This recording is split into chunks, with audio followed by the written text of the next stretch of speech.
Blog Talk Radio. Yeah, it's Mr. Encore, Fantasy Sports and Politics Crew. Yeah, check. Fantasy Sports and Politics. Ain't no other talk show hot as this. Cover every sport and we get it all right. Log on the site, you can listen tonight. Talk about the game, who in first place. You can even call up, state your own case. Football, b-ball, soccer too. Log on, ain't nobody stopping you. It's Fantasy Sports and Politics Crew. Yeah, come on. Fantasy Sports and Politics Crew. Yeah. Fantasy Sports and Politics Crew. Fantasy Sports and Politics Crew. Yeah, log on. Peace. Hello, everyone, and welcome to another edition of the FSP Crew Show. I am your host, Jerry, a.k.a. The Master, and along with my one host now, we have Black, the bookie, happens to be on the DL for the last few weeks, feeling ill. Shout out to Black. Hope he feels better, and hopefully comes back next week. We'll wish him well. And I'm also here with Jeff the Joker, and are here once again to give you information and engaging conversation in the world of fantasy, sports, and politics. We have another great show in store for you tonight, so let's go. Let's get this show rolling. Before I do, let me tell you how to get in contact with us. The number to call in is 347-637-3220. I'll run that back by you again. It's 347-637-3220. If you'd just like to listen and do some chatting, a comment, a statement, whatever you want to say, we have a chat room. You can also do that. You can be anonymous and bash us if you like, if you want to use the chat room. Well, let me go now, and let's bring on one co-host that we have in, Jeff the Joker from North Jersey. How you doing there, Jeff? Forget about it. How's everybody tonight? We're doing there great, Jeff. Before I go any further, I don't know about any other celebrities, but this celebrity, she still is, in my opinion, a hot woman from back in the day. Happens to be Pam Grier, Jackie Brown, among other things. Happens to be her birthday. She's 62-year-old young, and we want to wish her a happy birthday. She is, I should say, because she's not passed, and in my opinion, she still is one hot woman from head to toe. Just wanted to get that out there. She's Rosie Greer's cousin. That's right. You're right about that. You're absolutely right. I forgot to mention that, but you're right. Okay, we're going to talk about a few things. Quite naturally, we're going to talk about the NBA playoffs. My predictions are going down in flames, but we'll get to that. Along with the NBA, we're going to be talking about a new hire, which was a shock to me, and I don't know if it was a shock to anybody else, but I'm pretty sure there's quite a few people, including the Laker fans, it was a shock to. We'll also be talking about the NFL lockout. There's some goings-ons there, and some other people have put their 2 cents in on how they feel on either one side or the other. We'll talk about that. We'll also want to talk about some things in the NCAA football. There's some goings-on. I don't know. It just came out. I think it just came out today about a college that's a coach that's been in trouble, and now we find out that there's more trouble brewing. I don't know if you heard about this, Jeff, but we're going to start it off with the that. It says that. I'll go read this article here. From former Ohio State wide receiver Ray Small told the school's student newspaper that he sold Big Ten championship rings and other memorabilia for cash and got special car deals as an athlete during his playing days. Now, he played for the Buckeyes from 2006 to 2009 and said everyone was doing it on the team. Now, as everyone, well, not everyone, but it's people in the know that pay attention to college sports know that 5 Buckeye players were suspended for 5 games for selling memorabilia to a local tattoo owner, of a tattoo parlor. They'll be suspended for the first 5 games. Well, he's saying we had 4 Big Ten rings, and there was enough to go around. He added that despite Ohio State's large and proactive NCAA compliance department, most of the student athletes don't even think about the NCAA rules. It also said, I have to tell you this, Ohio State did dismiss Small's charges, but also didn't sound as if it would try to find out any more about them. This is a comment from Dan Wallenberg. At this point, the university does not have enough information regarding the reported matters concerning a former student athlete who has been gone from the football program for 2 years. That's a spokesman from the athletic department named Dan Wallenberg. I have to say, the Small, who was suspended for the 2010 Rose Bowl in what would have been his final game, said he used the money he got to cover his typical cost of living. We have apartment car notes, he said. You got things like that, and you look around and you're like, well, I got 4 of them, meaning rings. I can sell 1 or 2 and get some money to pay this rent. He said the biggest advantages came from the car dealerships. It was definitely the deal on the cars. I don't see why it's a big deal. Now, it goes on to say a few other things, but Jeff, I don't know if you heard about this, but I heard about it earlier in the day, and I couldn't wait to get on the internet to find more about it. What have you heard, or if you haven't heard anything, what do you think about this? I mean, I have been following this, and I heard about the car dealer. They're still investigating that. I saw the dealer in question on TV, and he fits the negative stereotype of car dealers, and he's saying that all the athletes came to him because he's such a nice guy. Oh, come on. Keep it off my shoes, buddy. Come on.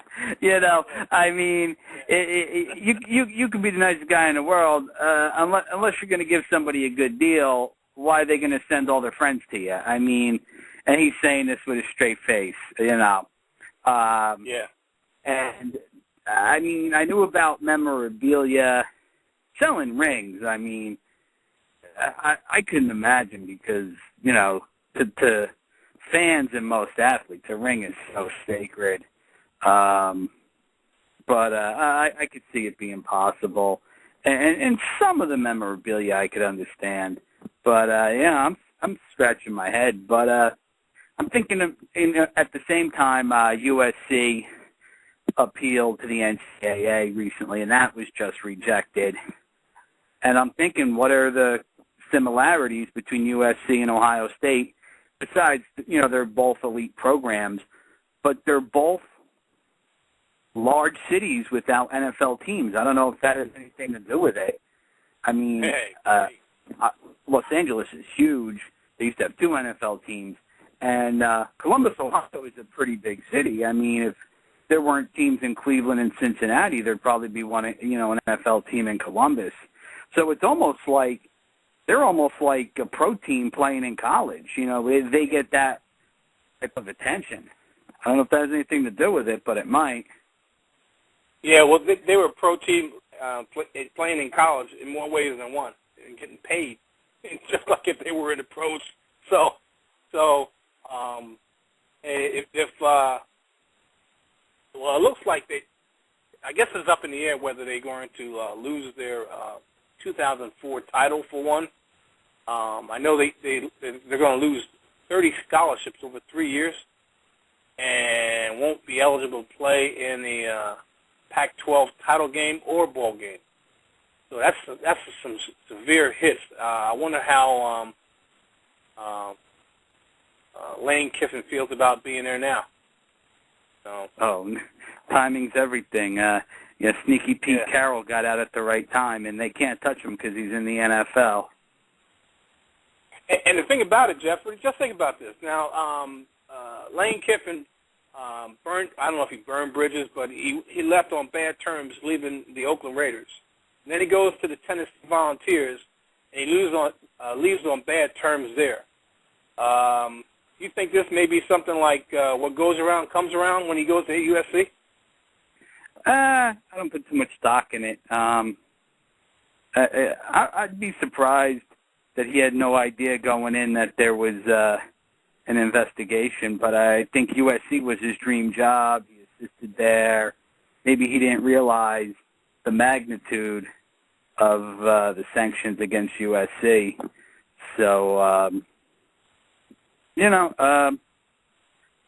don't. I mean, he to me. I mean, he might not have left the Raiders on the greatest terms, but look how Al Davis treats most of his coaches. I put that more on the Raiders organization than Kiffin,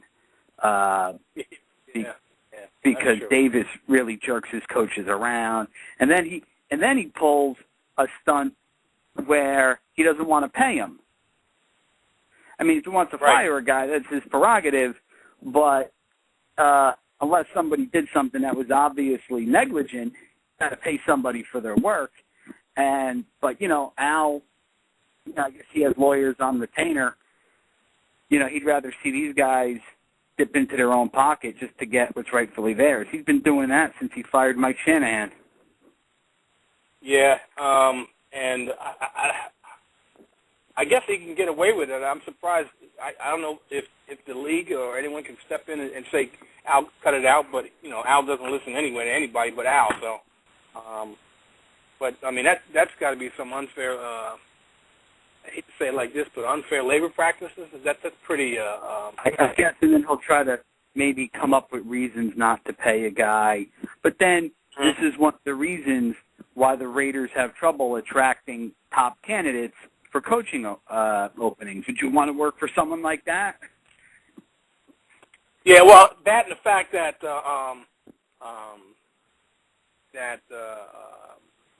there's only one way that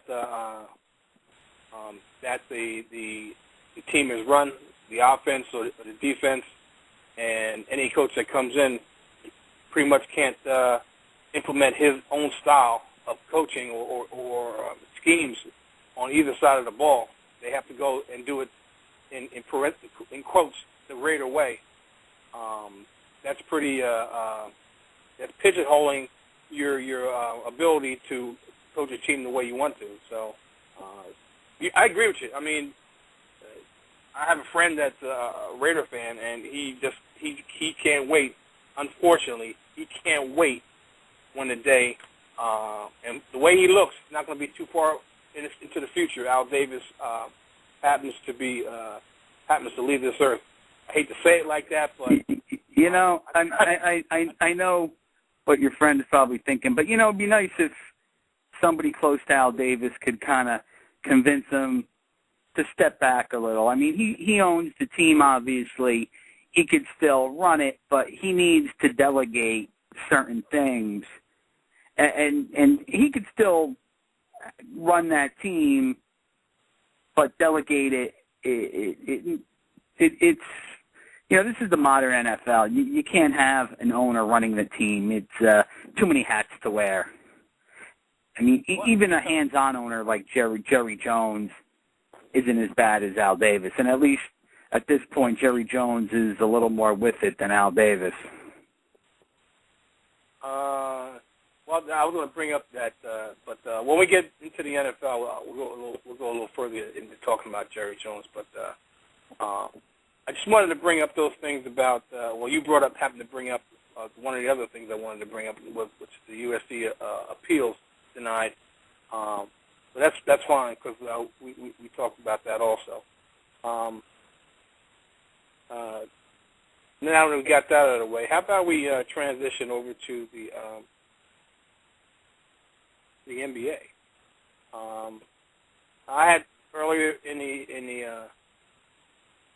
NBA, earlier in the playoffs, I had predicted and kept on tooting my own horn, and I feel like I'm getting, I feel like a Jet with losing the championship game and talking all that smack, and happened to be looking on the losing end of a half of the NBA final team. Over the last few days, starting from a week ago when we were on air, the Thunder were playing, and they happened to win that game on Thursday last week. Turns out that was the only game they were going to win. They wound up playing again on Saturday, and Dallas beats them there. And then they turn around and play on Monday, and Thunder winning this game. They were winning this game for 85% of the game, approximately. And for some reason, and I guess it's because of these young guns are not experienced enough as these wily veterans are in Dallas compared to Oklahoma City. Seems like they imploded. They absolutely, whatever they were doing earlier in the game, they were doing the exact opposite, turning the ball over, missing shots, committing stupid fouls, putting one of the best free throw shooters and one of the hottest players in the playoffs on the free throw line, and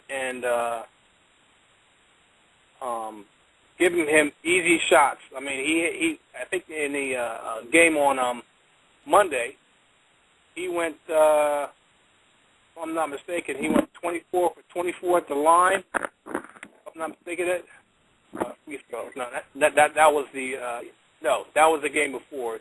This past the game on Monday, he went 14 for 15. So I mean, it was like gold when you put the whiskey late in the game on the line. And I have to admit, I don't know how you feel about this, Jeff, but Nowitzki this year is playing out of his mind. I've never seen him play like this. He still commits stupid fouls on the defensive side of the ball, but he's absolutely been unconscious, definitely going down the stretch of late in these games, and he's been doing that for the last 2 or 3 games, especially against the Thunder, and he killed them last night again. I don't know if you watched the game, but you tell me in the last 3 games, what do you think about what Nowitzki's been doing? I mean, he's put on, he's had an amazing stretch of games. I mean, everybody knows he's a great player, but even by those standards, he's been ridiculous. And one of the few times I ever feel bad for a pro athlete, I kind of feel bad for the guy, Ibaka. Is that a name? The guy who was usually guarding him? Because, yeah, Ibaka, yeah. Because I almost feel bad for him, because usually if a big man gets hot and you foul him, a lot of times they're not good from the foul line. But Dirk is. You can't win. You can't defend him. You can't foul him. Yeah, he's just been playing great ball, needless to say. But I hate to be negative, but if he doesn't get the ring, they're still going to say, "Oh, he's soft and this and that," and that's to be a great player, to really be anointed as an all-time great. You have to win a championship. You know, even though it's a team sport, you still have to. And I don't like to read into psychology too much, but the Oklahoma-Dallas matchup is obviously youth versus experience. And it seems in the NBA, when you have a new team made up of mostly new players, they don't usually go all the way their first playoff run. It doesn't usually happen. Dallas has guys like Dirk and Jason Kidd and Nance, guys who've been bridesmaids before, and maybe that gives them the little extra because they really know deep playoff runs are hard to come by. And, that Oklahoma City comes up short, they could say it and really mean it. Hey, we'll be back next year. You can't say that with Dallas. It's just there's too much age on that team. And looking at the probable matchup in the finals, Miami versus Dallas, Miami is almost the dream team. And if Dallas could finally win, they would be the redeem team, and Nowitzki and Kidd would finally get that monkey off their back. So I'm sure they're going to, they like to play up the plot line, and I'm sure that'll be the plot line, assuming that Miami could finish out the series against Chicago. Yeah, well, I mean, it looks like, and I didn't think it would happen. I thought some of this stuff would carry off into the playoffs in the regular season, even though Dallas, I think, won 2 or 3 games versus one against Oklahoma City. I thought because Oklahoma City had fresh legs and were more athletic that they would be able to move past Dallas. But the old adage, like you say, the experience over youth. Don't get me wrong. Go ahead, I'm sorry. Excuse me. Don't get me wrong. I mean, experience has its benefit. Good experience, of course, but to a point, because when push comes to shove, I'll take talent over experience. But everything else being equal, experience, especially in the situation of NBA playoffs, is very important. And you can probably look it up. Most teams they don't do it their first run because if experience was the most important thing, Jerry West would still be playing. Yeah, that's true. That's true. And it gets to a point where the experience isn't enough anymore. It happens. It happens to every great athlete, unfortunately. Yeah, and speaking of Jerry West, and we'll get off the subject I'll get off the subject for a minute. But he I don't know what's going on with Jerry West, but he happens to be working for the Warriors now as a consultant. I did hear, as a consultant, is it? I did hear something about that. Yeah, he's got a consultant position with the Warriors, and that really, let me put it this way: Jerry West, to me, when he was playing in the league, he was one of my favorite players. I absolutely love to see this guy play.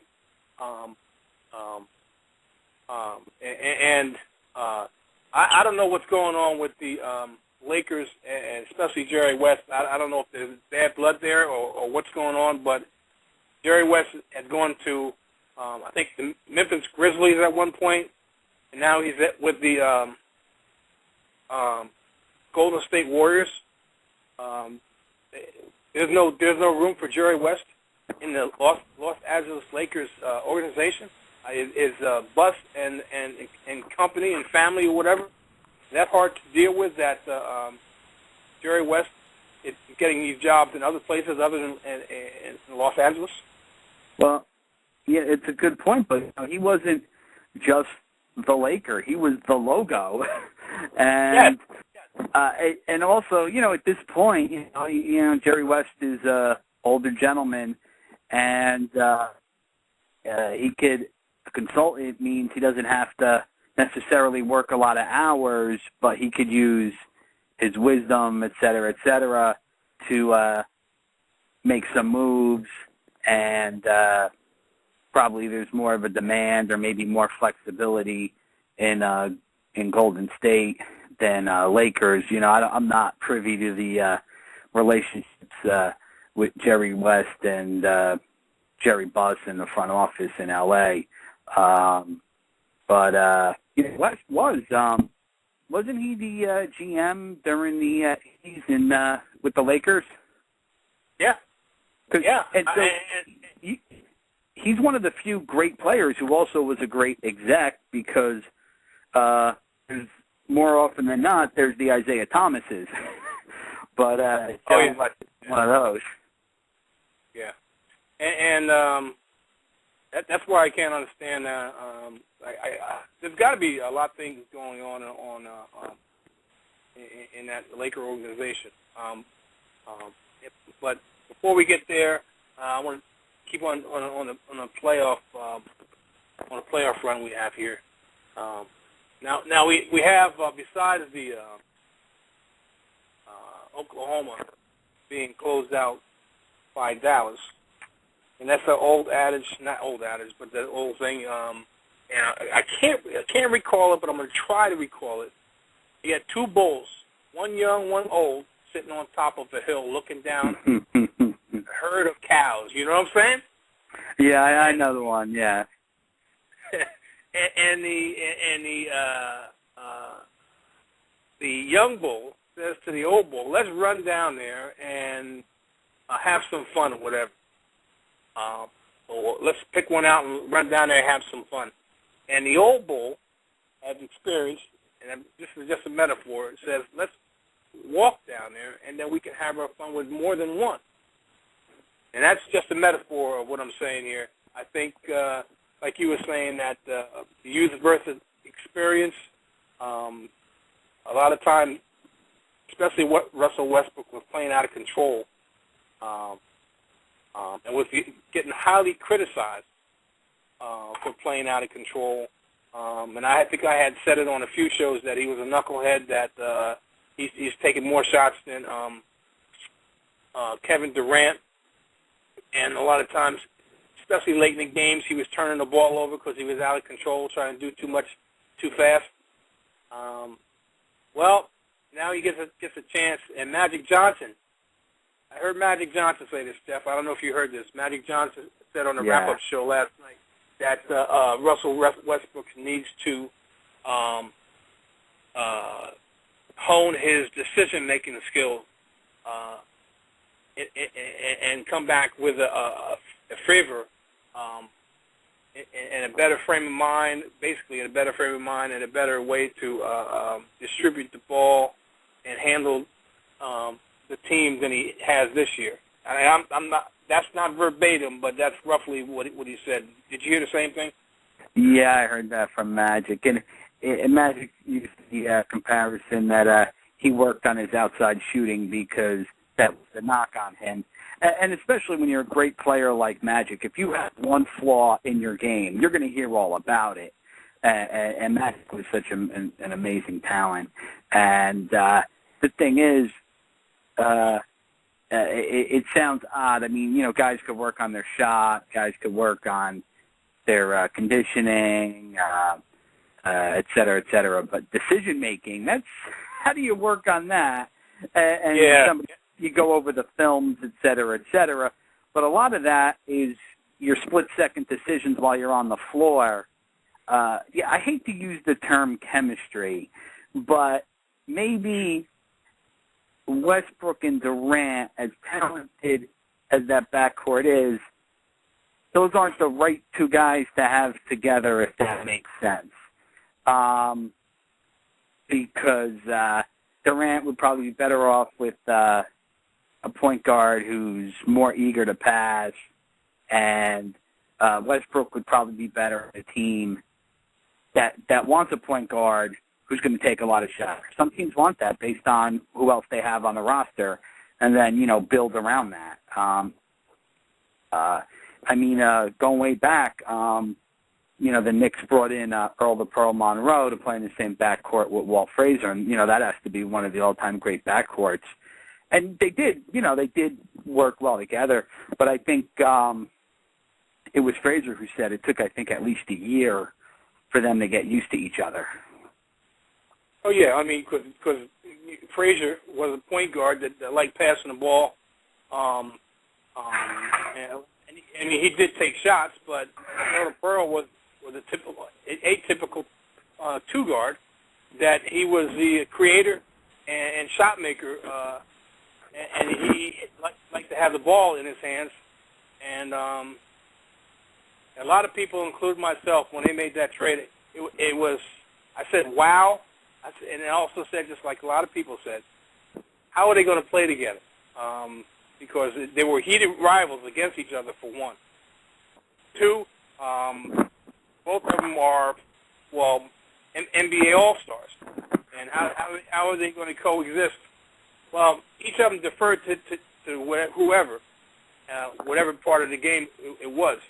And both of them were consummate pros, let me put it that way. They were consummate pros and proved it on the court that it was magic when they played with each other. Along with the other 3 or 4 other 5 key players, it was simply magic. And that doesn't come around that often. But, Kevin Durant, getting back to Oklahoma City Thunder, Kevin Durant said he likes, I didn't say likes, he thinks that all the criticism against Russell Westbrook is unwarranted. That he doesn't understand why he's getting so much criticism. So I mean, more or less, he supported his point guard. I don't know if that's just putting a face on it to be politically correct, but Kevin Durant seems like he's pretty much of a straight shooter. All these guys are very young. I mean, you're talking about, I can't believe I can't remember this guy's name. You're talking about the guy, James Harden, who was the basically the sixth man that comes in. He's 22 years old. Kevin Durant, I guess, 23, 24. Russell Westbrook is 22. You got a lot of young guys on this team, a lot of young guys that, if they stay together, are going to be around for a long time, barring any major injury. They never won a game before, the playoff game. Now they took a step and they went into the NBA Finals. So the next step, I see these guys are going to be held to deal with next year. They're going to have a year under their belt. They're going to be more experienced, a little older. They're going to be, when I say a year older, as in mind and in body. Some of these older teams, like the Lakers, like Dallas, because Dallas, just like you said, I think this is their last run. And San Antonio, which is another older team, I think they're going to have a harder time maintaining their dominance in the league in the West.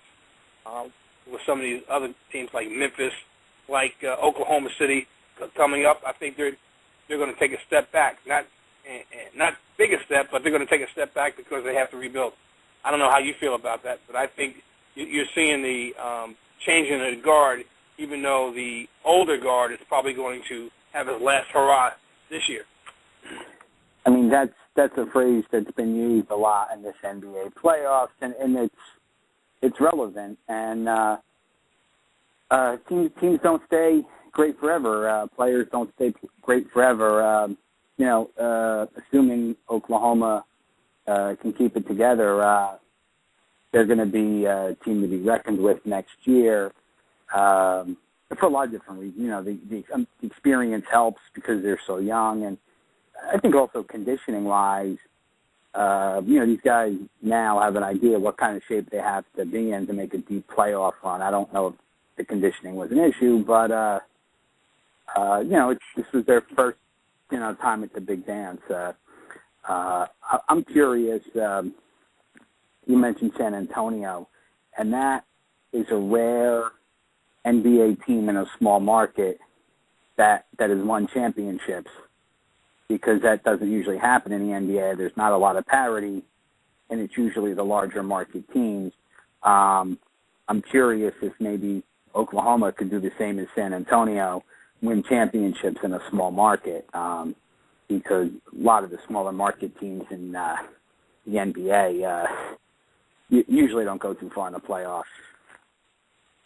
And I happen to be looking in the chat room. I don't know if you are. I happen to be looking in the chat room, and our other co-host is making statements about Lakers and Durant. I'm not going to talk about what the Lakers are doing yet. That's going to be a little bit later in the show that we're going to bring up when we talk about the Mike Brown. But he's talking about Brian Shaw got a raw deal. He's also saying Durant, the team player. He's also talking to me like about a trade, Chris Paul for Russell Westbrook. No, I can't see that. The number to call in is 347-637-3220. I'll say it again. Number to call in is 347-637-3220. We also have a chat room if you're not unable to talk, like our co-host who's feeling under the weather. He happens to be chatting with us right now. You can also do the same thing. You can make a statement. You can ask a question, and we'll answer it. We'll address it on the show. We're going to transition over from the West, which got concluded, and now Dallas is waiting for whoever is going to take the East. We're going to talk about the East and the Miami Heat. And the one player, seems like I've been wrong on all counts here, all fronts here. The one player that has been surprising the hell out of me, it happens to be the softest player, one of the softest players considered in the NBA, but who am I to say this? Chris Bosh has been tearing up the Chicago Bulls. The last time they played, which was Tuesday, what's he turned around and do? Besides LeBron James scoring 35 points, Chris Bosh scores 22 points. The game before that, what's he do? I think he scored 30-something points. So I think at least two of the games, Chris Bosh has been in the 30-point plateau, and making Carlos Boozer and Joakim Noah irrelevant. This Miami Heat team, when they need to turn it up late in the fourth quarter,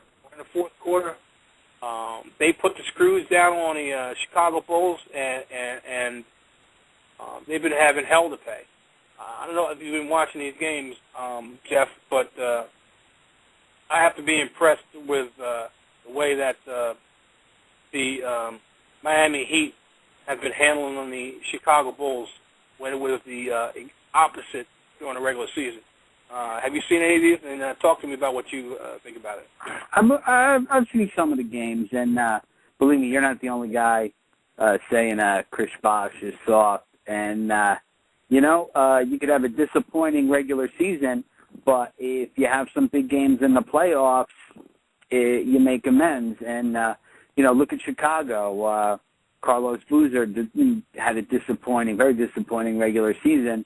If he could have stepped up big in the playoffs, he could have gotten that off his back.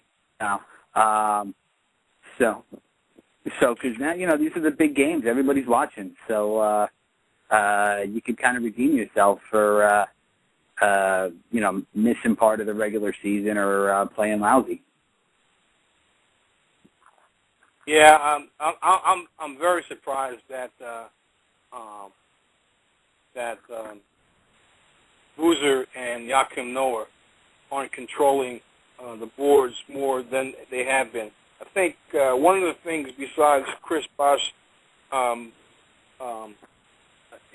excelling in the playoffs, and quite naturally LeBron and Dwayne Wade, even though Dwayne Wade's been struggling like for the last game or so, is that they've gotten a key player back that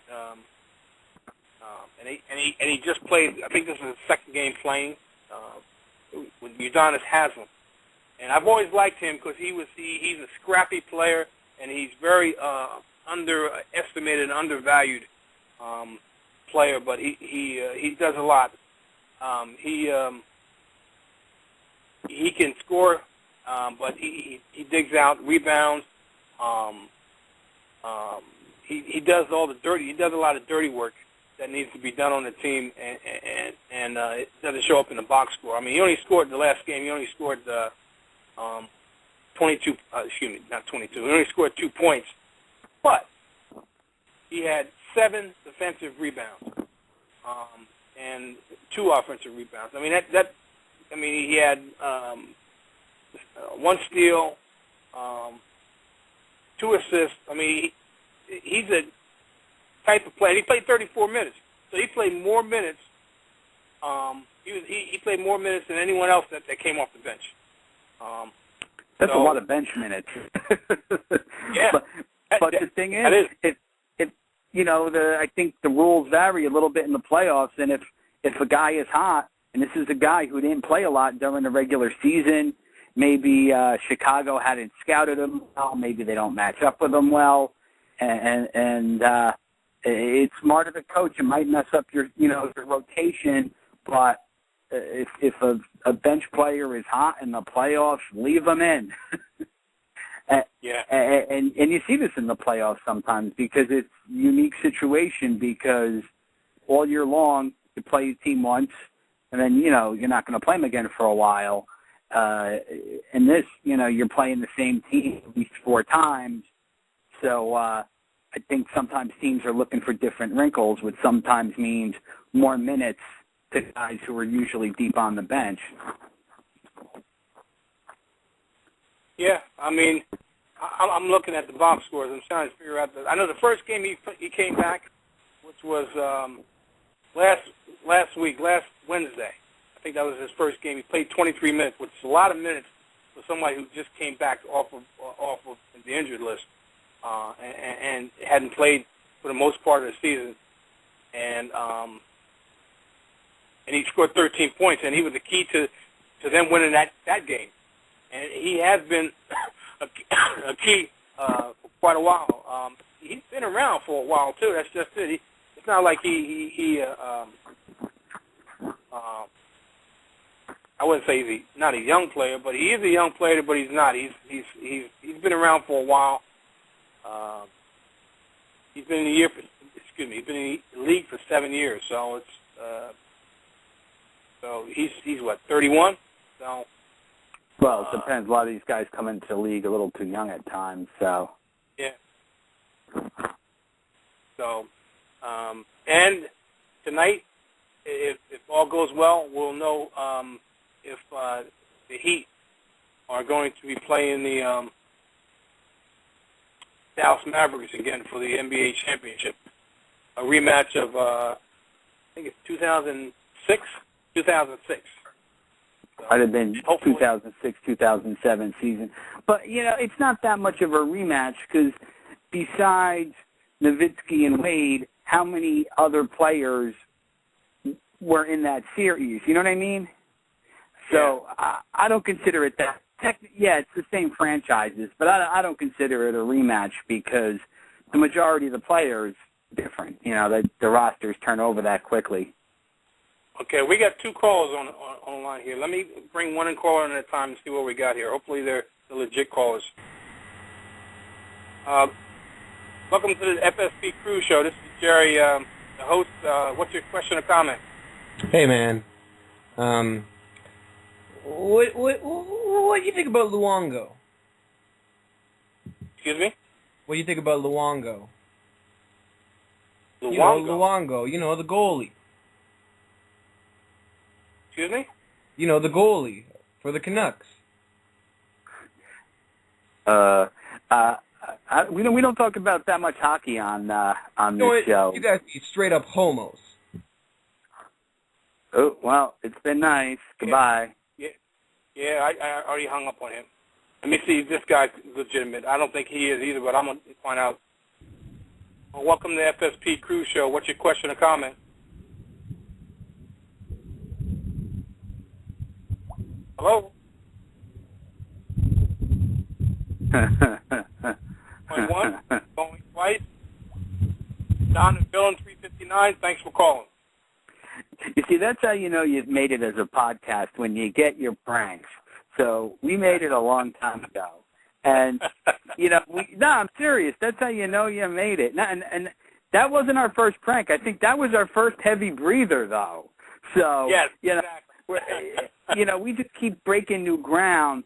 And the thing is, we talk about a lot of different sports. Between you, me, and our usual third man, Black, we got most of it covered. But hockey is one of the few major sports we don't get around too much. It's just none of us are big hockey fans. And, I mean, I think it's an okay sport. I mean, I don't think it's a joke. I don't think it's poker, you know, which I don't consider a real sport. But right. I don't follow it very closely. But I guess, you know, some people don't understand, whatever. But I'll tell you, Saturday on the Mother Show, Fantasy Sports and Politics, 1 o'clock on Saturday, I'm sure Vic will be talking about the big UFC 130, which I've been talking about, and for personal reasons, because Matt Hamill is headlining against Rampage Jackson, and I actually met Matt Hamill, and he's very popular in the deaf community, and hope most people think he's going to have a tough time against Jackson, but I really hope Hamill does well, because a lot of people are rooting for him. So that's the big UFC fight on Saturday night, this Memorial Day weekend, unofficial kickoff of the summer. And that's taking place 6 p.m. Pacific time and 9 p.m. Eastern Standard Time in Las Vegas. I'm not mistaken about that, right? I'm looking at it right now. Yeah. I think the headline fight will be a little later. And Matt Hamill has his background is in wrestling. He was a college wrestling champion. And I met him a couple of years ago, seemed like a very nice guy. And I didn't realize he was moving up the ranks. And I guess after he beat Tito Jackson, Freudian slip. He didn't beat up any of the old Jackson 5.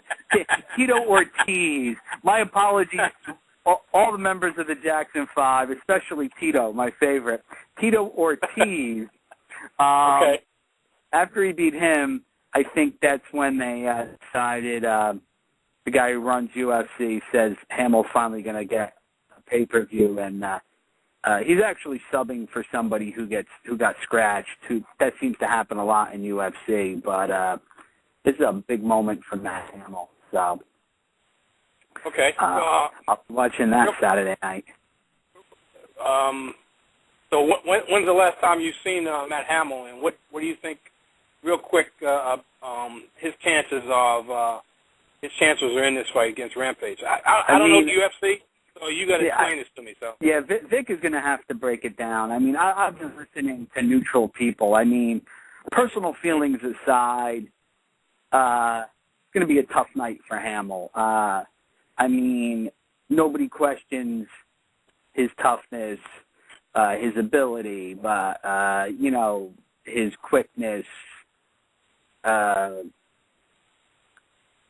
know, he just might not have enough quickness, enough talent to beat Jackson. But, you know, I hope it's not a quick one, and hope it's a good fight. Of course, I hope Hamill wins, but even if he loses, I hope he has a good showing. So, you know, it's on pay-per-view, or you can go to a bar to watch it. And, yeah, I prefer more traditional boxing. And, you know, UFC still isn't legal in all states. That's why they don't have matches from New York. It's still not legal in New York. Really? I never knew that. Never knew that. Yeah. And you know, a lot of politics and whatever, and I think Dana White, the guy who runs UFC, rubs people the wrong way. You know, one of the New York politicians says it's a safety issue, but they have taken steps in that direction. You know, the safety is probably just part of it. There might be other things too, but you know, the sport has definitely grown in popularity. All right, well, we got about 10 minutes left in the show. you want to call in, the number to call in is 347-637-3220. Say that again, it's 347-637-3220. I am your host, Jerry, a.k.a. The Master. I'm here with Jeff the Joker. We're talking about the NBA playoffs right now. We're going to transition. There we go. Transition into talking about one of the surprise moves by one of the storied franchises in the NBA. Even in politics, with all its conspiracy theories, can't match the unadulterated drama and zaniness that surrounds the Lakers franchise. Before Phil even gasses his ride and heads to Montana, bloggers have criticized and condemned the Lakers' decision to hire Mike Brown as their next coach and accused Jim Buss of disrespecting Kobe Bryant by not discussing their decision with him. Frankly, I'm glad that the Lakers did not discuss their coach's decision in advance with Kobe, who had already declared that he supported promoting Brian Shaw to succeed Phil as the next head coach. Including Kobe in the process would have just continued the same sense of entitlement that led Kobe to freelance on offense and defense and make disconcerting comments about the team's pecking order. It's obvious there is a huge disconnect between the players who supported Shaw and the front office that obviously believed it was time for a change because of the embarrassing way the season ended.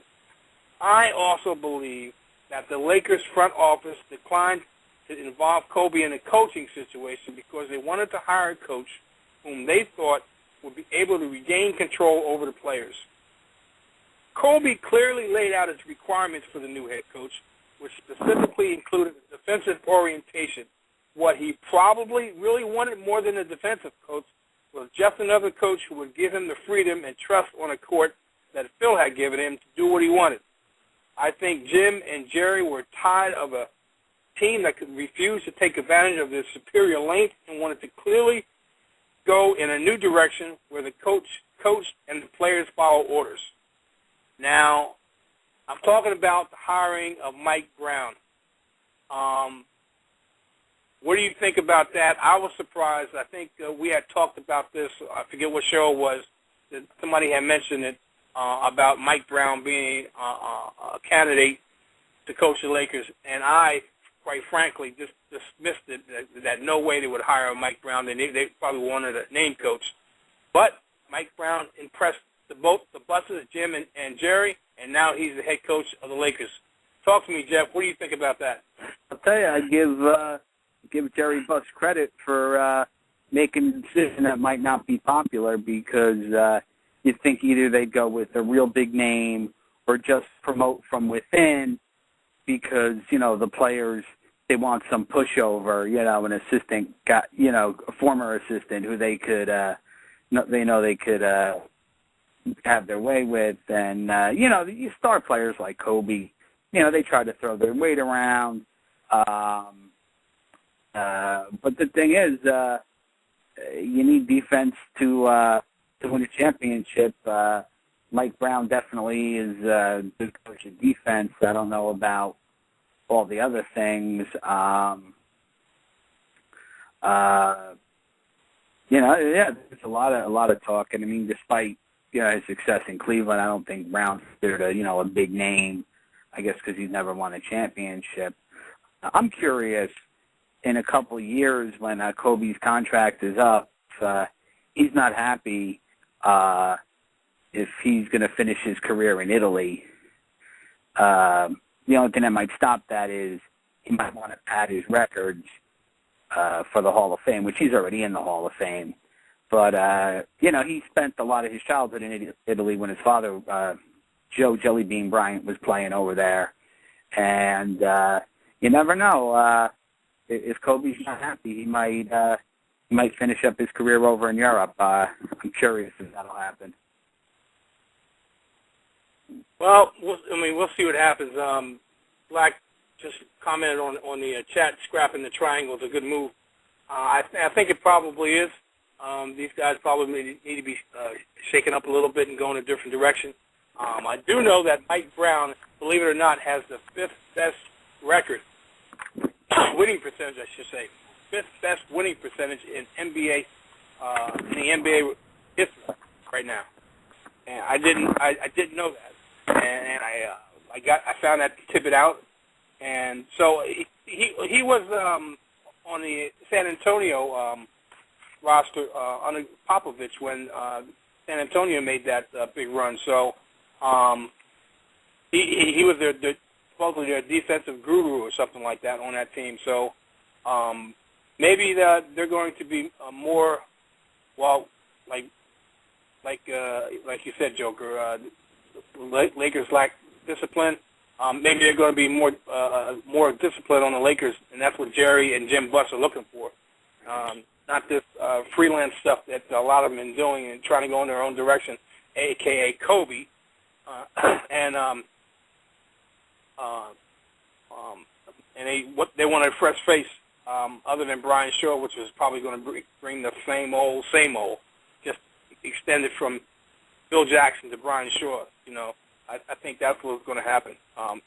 Where do you think Brian Shaw is going to go now? I mean, you know, this has got to be, I wouldn't say a slap in the face, but I could say it's a slap in the face. Where do you think he's going to go now that Mike Brown has taken the job that he thought he was going to succeed after Phil Jackson left? You know, you don't know what Shaw was told. He could be reassigned, and I'm not sure what's open. So who knows? And, you know, a guy like Mike Brown, I mean, if the Lakers really wanted to emphasize defense, they could have brought in Brown or maybe someone like Brown as an assistant.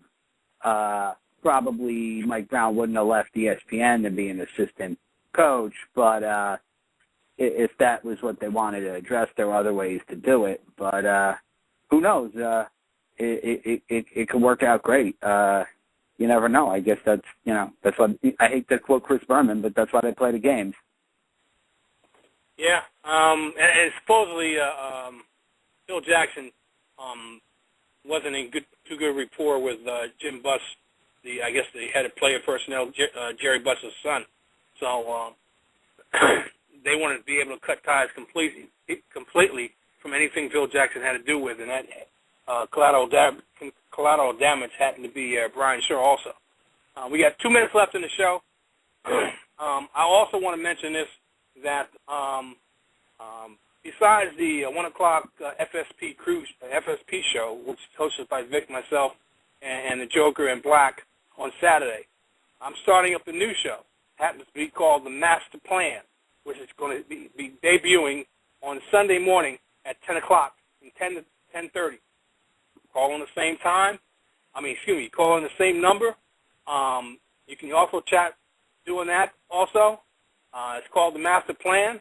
I'm going to be talking about this week why women are so attracted to bad boys. Now, this show is going to be bad boys or thugs. Now, this show is not just going to be talking about sports. It's going to be talking about a wide array of subjects, and this is the first subject to kick off my show. So if you got some input, is there something you want to say on that subject, feel free to call in. It'll be the same number. I'll give it out. You'll see it on the Blog Talk website, just as if you were trying to get into the FSP Crew Show or the FSP show on Saturdays. Again, it's 10 o'clock in the morning. It's 10:30 at night. It's called The Master Plan. To close the show out, we're going to start a new segment. Each of the co-hosts and the host are going to pick a song for that week, and we're going to close it out with the song that they picked. It happens to be Jeff is the first one to pick his song here. It happens to be Jeff. You tell me, you know the name of the song. Tell me when it came out and who's the singer or group. It's the name of the song is Helen Wheels. It's by Paul McCartney and Wings. And look at the year.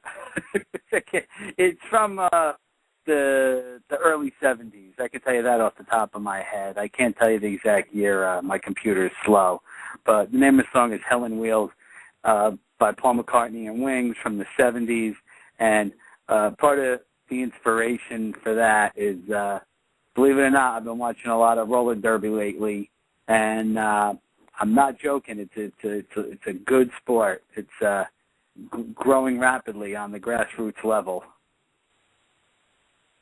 Okay. I try to look into that site. Send me more links. I think I lost the ones that you got me. Send me links because I want to look at that also. The roller derby. I think it's one of them is debuting, or they have a schedule, or a team has a schedule. Send me some information, and you may give me interest. It's okay. And to the listeners, it's www.gothamgirls.com. Just double check that.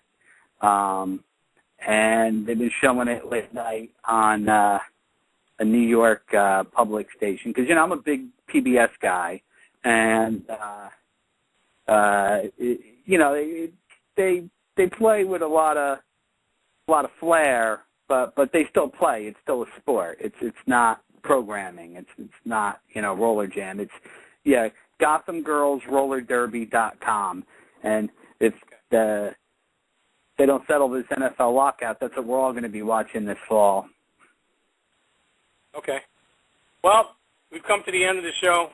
Tune in next week, 8 to 9, the FSP Crew Show on Thursdays. 1 o'clock Saturday is the FSP Show with Vic, myself, and Black and Jeff. And also debuting on Sunday morning from 10 o'clock to 10:30, Be the Master Plan. We'll talk about, like I said, why women are attracted to bad boys, or what a lot of people call them are thugs. Come join the conversation. I'm open to any and all.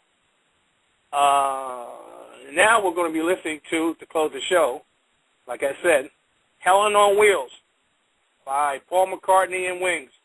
Jeff, oh my God, what happened to my switchboard?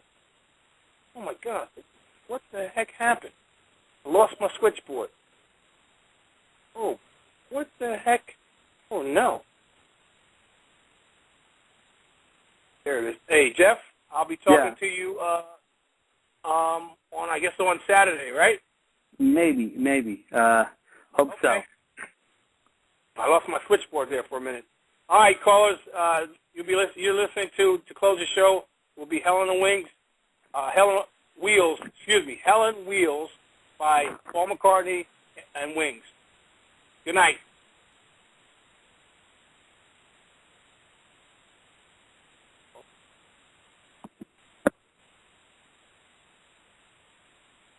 Oh, they cut me off. I can't play it. They cut me off. Thanks. Do it next week. Don't sweat it. Yeah, they cut me off. Good night, Jeff. Good night, everybody. Take care.